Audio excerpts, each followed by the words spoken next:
नमस्कार, मेरा नाम है नवोदित तिवारी और आप देख रहे हैं स्टॉक वाणी रिसर्च, जहाँ पे हम बिलीव करते हैं कि नॉलेज ही सबसे बड़ा वेल्थ है। लेकिन इस वीडियो को शुरू करें उससे पहले 2025 कुछ अजीब सा ही चल रहा है। अहमदाबाद की जो घटना सामने निकल कर के आई वो काफ़ी ज़्यादा दुखद है और हम ईश्वर से यही कामना करते हैं कि जितने भी लोग इसमें हताहत हुए हैं उनके परिवारजनों को ईश्वर ज़्यादा से ज़्यादा शक्ति प्रदान करें। अभी 3-4 दिनों पहले हमने एक हमारे कम्युनिटी मेंबर को भी खोया है, तो हम उनके लिए भी यही कामना करते हैं कि उनका परिवार इस दुख की घड़ी में खुद को मजबूत रखे और अपना ख्याल रखे। टैरिफ वॉर और एफआईआई की लगातार सेलिंग जैसे कुछ चीज़ों से निपटते उबरते हुए फाइनली निफ्टी 25,200 के आसपास पहुंच ही गई थी। लेकिन अचानक से फिर से मार्केट में जो सिनेरियोज हैं वो बदलते हुए दिखाई दिए। एक नया वॉर एस्केलेट होता हुआ दिखाई दे रहा है, सुनाई में आ रहा है, जिसका नाम है इजराइल और ईरान के बीच।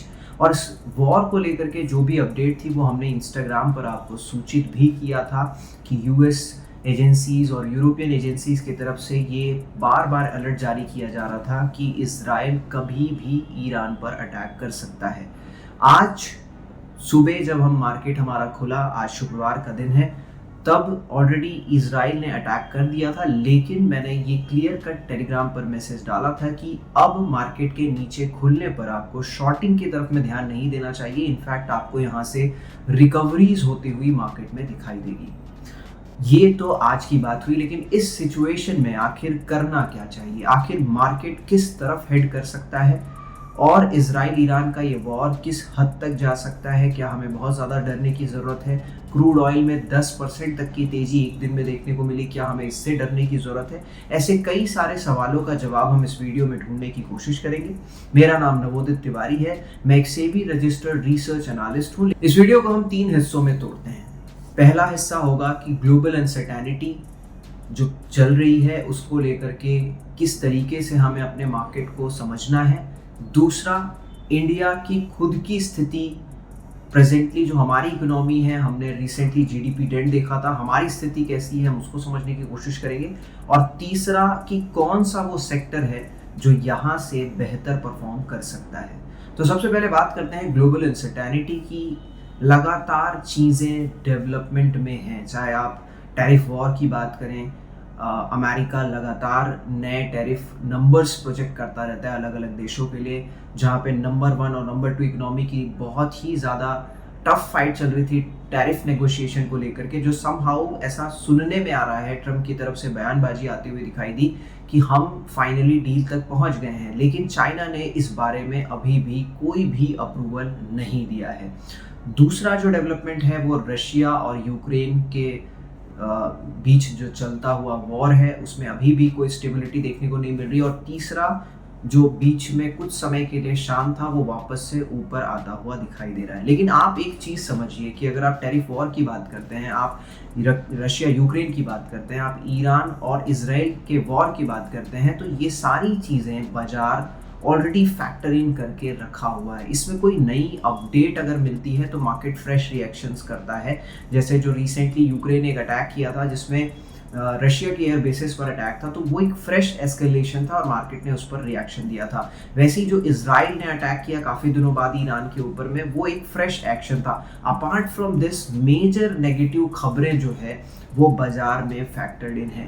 ऐसे समय में कई लोगों के ये भी सवाल आते हैं कि गोल्ड सिल्वर इस प्राइस पर खरीद सकते हैं क्या? तो हमने सिल्वर पर अपना व्यू ऑलरेडी रखा हुआ है बहुत पहले से और हम वहाँ पे बुलिश हैं। लेकिन गोल्ड में मुझे ऐसा लगता है कि सारी अच्छी चीज़ें या जो अनसर्टेनिटी वाली चीज़ें हैं वो फैक्टर्ड इन है।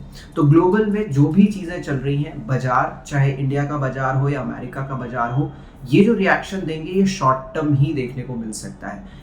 इजराइल ईरान में फर्दर एस्केलेशन होता है, बहुत सीरियस एस्केलेशन होता है ऑन द ग्राउंड, तो ही बहुत बड़ा ब्रूटल फॉल आपको मार्केट में देखने को मिलेगा और ज़्यादातर चीज़ें मार्केट में फैक्टर्ड इन हैं।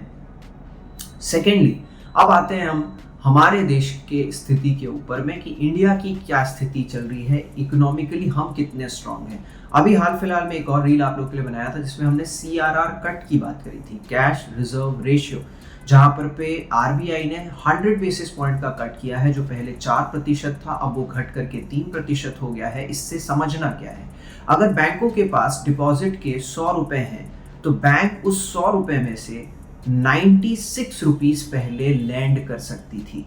लेकिन अब जब CRR को 3% के आसपास का दर रखा गया है, 100 बेसिस पॉइंट का कट किया गया है, तो अब बैंकों के पास अगर 100 रुपए होगा तो 100 रुपए में से बैंक 97 रुपए लैंड कर सकती है। यानी कि बैंकिंग ज्यादा से ज्यादा लैंड करेगी तो ज्यादा से ज्यादा इंटरेस्ट कमाएगी।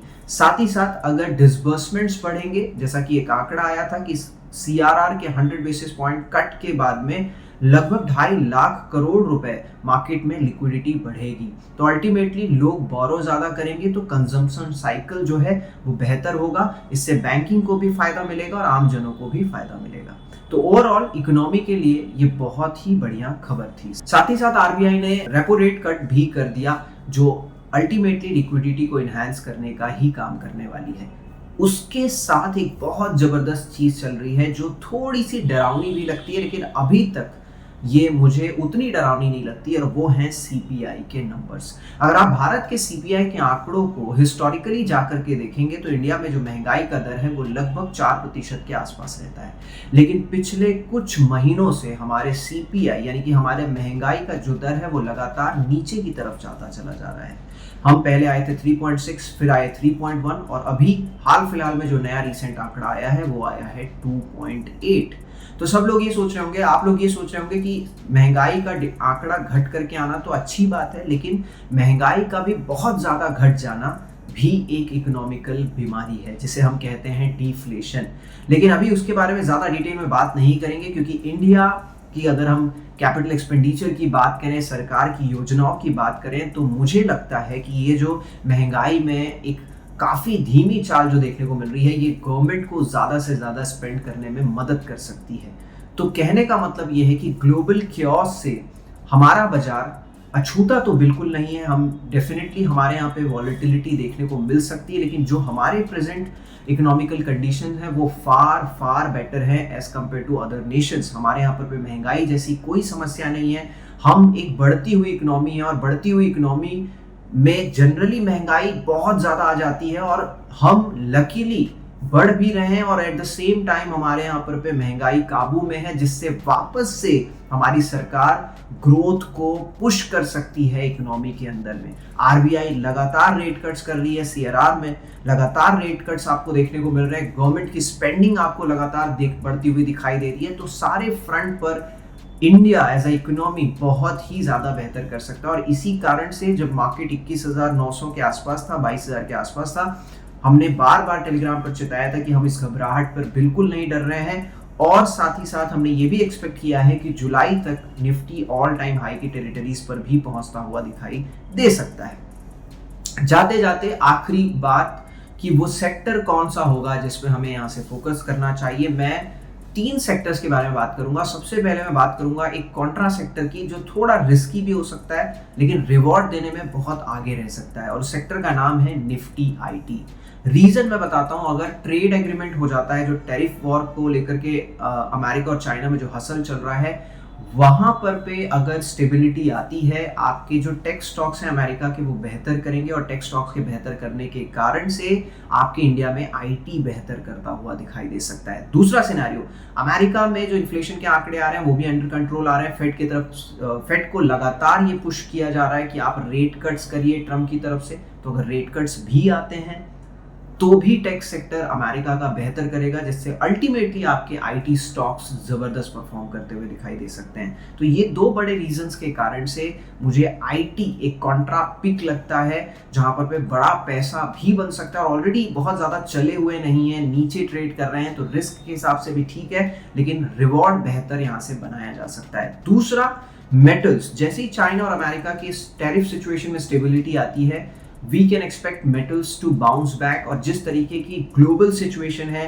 महंगाई काबू में आ रही है देश दुनिया में, तो वापस से मैन्युफैक्चरिंग तेज हो सकता है, और इंडिया में ऑलरेडी महंगाई बहुत से भी ज्यादा काबू में है, तो हम डेफिनेटली यहाँ पर पे केपेक्स कैपिटल एक्सपेंडिचर देख सकते हैं, जहाँ पे मेटल की खपत ज्यादा से ज्यादा होगी। तो मेटल एक दूसरा सेक्टर है जिस पर मेरा फोकस बना हुआ है। तीसरा, capital goods like siemens, ABB, RVNL, इस तरीके के स्टॉक्स पर आपको फोकस रखना चाहिए, क्योंकि जिस तरीके की स्थिति में हमारा देश है, फिर से वही बात कहूंगा कि कैपिटल एक्सपेंडिचर करने की बहुत बढ़िया जगह है। अगले 8-10 महीने इन तीनों ही सेक्टर के लिए ज़बरदस्त रह सकते हैं। डिस्क्लेमर के लिए मैं आपको ये बता दूं कि सेबी रजिस्ट्रेशन का होना या NISM सर्टिफिकेशन का होना इस बात की बिल्कुल भी गारंटी नहीं लेता कि हमारे बताए गए हुए सलाह आपको 100% प्रॉफिटेबल बनाएंगे। कृपया निवेश करने से पहले अपने फाइनेंशियल एडवाइजर से ज़रूर सलाह लें।